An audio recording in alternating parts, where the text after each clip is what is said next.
Today we're going to talk about next-gen Toyota RAV4. Specifically, we're going to cover the things that Toyota could have gotten wrong when they redesigned this beautiful new SUV. They took a chance when they redesigned this one. Think about it from the designers, the engineers, the marketing team, the planners. Think about it from their perspective because they're trying to build upon the better mousetrap, the best mousetrap in America, best-selling vehicle. Any car, truck, SUV, even Ford F-150, it's better in sales. So imagine you're on this team and you're redesigning a new RAV4. You're making it better to go into the next generation for years and years and years. So you've got to get it right. And there are going to be some things that you might not get right that people are going to complain about. There are going to be some things that people just don't like because it's different. Those little tiny things, can you deal with them? And today's video has a sponsor. We're talking RAV4. Did you know that Lasfit makes great liners for the floorboards and the cargo area for your 2025 RAV4? These mats are ideal for RAV4 2019 through 2025, and I'm sure they'll come out with some next-gen RAV4 ones as well. They trap in liquids. Look, tall walls here, and the grooves. They trap in liquids like rain, sleet, snow, mud, grass, rock, anything that could get in the way. And look, it's a perfect fit. Lasfit uses 3D scanning technology when they make these to make sure that you get coverage every corner, every crevice. And in the backseat, a one-piece design makes sure that all three passengers have full coverage.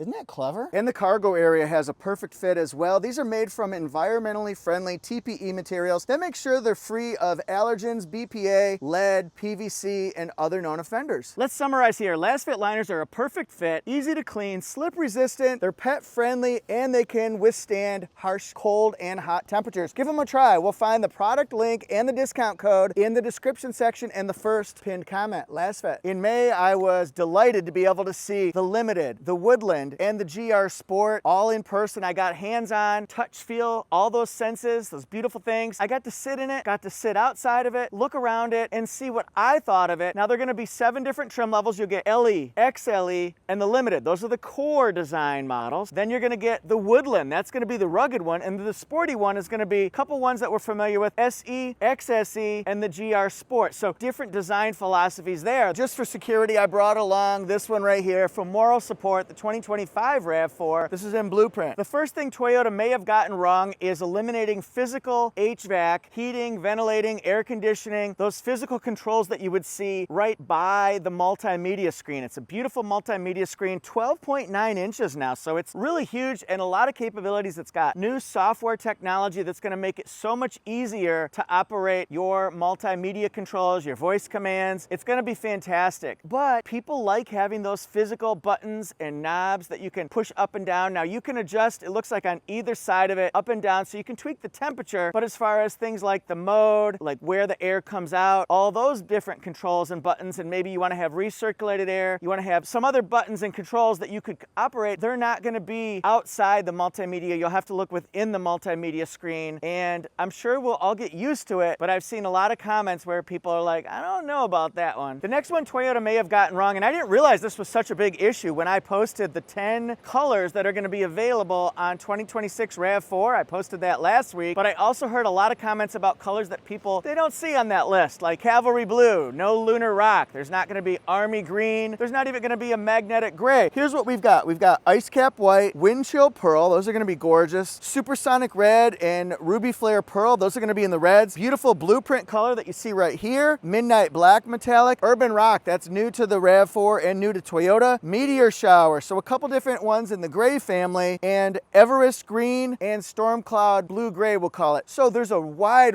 variety, a lot of different choices, but people do have their favorites, and that's something that Toyota could have gotten wrong here. I just like the variety. I think there's so much to pick, and I know people are going to find something that they like within this 10 color hue lineup. Reason number 3 is going to be the size of the grille. This 2025 has a nice trapezoidal grille here. It's quite beautiful. It's not understated. It's not overstated like the Three Bears. It might just be like just right, like the Porridge. It's just right. Now we're going to get, we'll get 3 different design cues here, but some people think that the grille is going to be too big. I really think that we're going to get used to that, and in time it'll be just fine. But again, I have had comments. So did Toyota get this one wrong, or is it okay? Reason number 4 is going to be the little toggle switch that you'll find, I believe, on the LE, the XLE, and the Limited. The 3 core trim levels, they're gonna have the little toggle nub, we'll call it. I saw somebody left a comment about the nub, and a lot of people, I like to rest my hand on the shifter, or I just like a traditional shifter. Again, this is something that's very new. You've seen it on other models, other cars, other manufacturers, but to the RAV4, that's gonna be something new, so it takes a little getting used to. I think you'll just be fine with it, really. But again, it's something that right now, first glance, first impression, Toyota could have gotten it wrong. This is the new shift-by-wire technology, which means it's a minimalistic approach to it. It just looks very subtle, very understated. It's not clogging things up. It also allows for more room around it so that you could put more buttons, controls, and dials. I think you'll find that it's gonna be just fine, but that could be something that they got wrong. Reason number 5 is gonna be the lack of a gasoline engine. And again, this might be something that we're getting used to. 2025 Toyota Camry, when they got redesigned, they laid the tracks for this because that's all hybrid. And you know what? A lot of vehicles are going that way too. Think about Sienna, think about the Sequoia. So a lot of them are going all electrified. We're all in on electrification, regardless of the format, or whether it's gonna be plug-in hybrid, it could be battery electric, it could be hydrogen fuel cell. Toyota's going that way, but it's not just Toyota. All the manufacturers, or nearly all of them,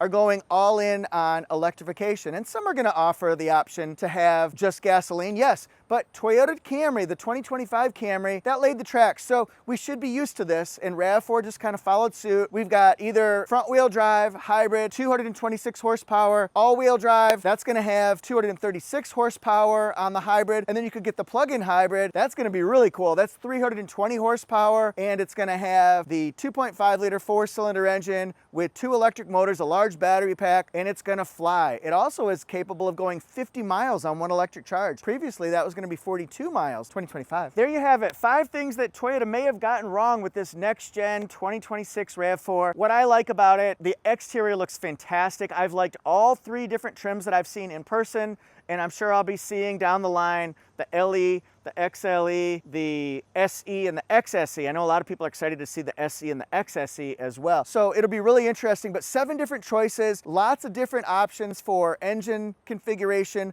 for power, for MPG. I think people are really gonna like this one. I like the interior, it's all new redesigned. We've got larger screens, lots of conveniences, plenty of technology, new safety features. This is gonna have Toyota Safety Sense 4.0, by the way, which is gonna be a next elevation, a next step up. So there'll be more capabilities as far as detection of things, and I think it'll be faster processing for a lot of the functions. There's a lot going on here. I cannot wait to see and show you all the different features that are gonna be on each different trim levels, option packages, upgrades, all that jazz. Thanks guys so much for watching. I really appreciate it. And remember to check out Lasfit liners. They're the perfect fit. They are durable, slip resistant, easy to keep clean, and they look great too. Give them a try. We've got the product link and the discount code in the bio. I appreciate you guys all. I'm at Toyota Jeff Reviews, Instagram, TikTok, YouTube, Facebook, and Threads. And then I'm also at Auto Jeff Reviews, Instagram, TikTok, YouTube, Facebook, and Threads. Peace out. If you'd like more RAV4 content, be sure to click on my RAV4 playlist. It's gonna be a growing library, especially for the 2026. I also have many previous years, trim level comparisons, trim individual breakdowns. So check it all out. Go to the RAV4 playlist. If you like a different Toyota, then look at that playlist and see which model you like. Happy watching, and thanks for subscribing.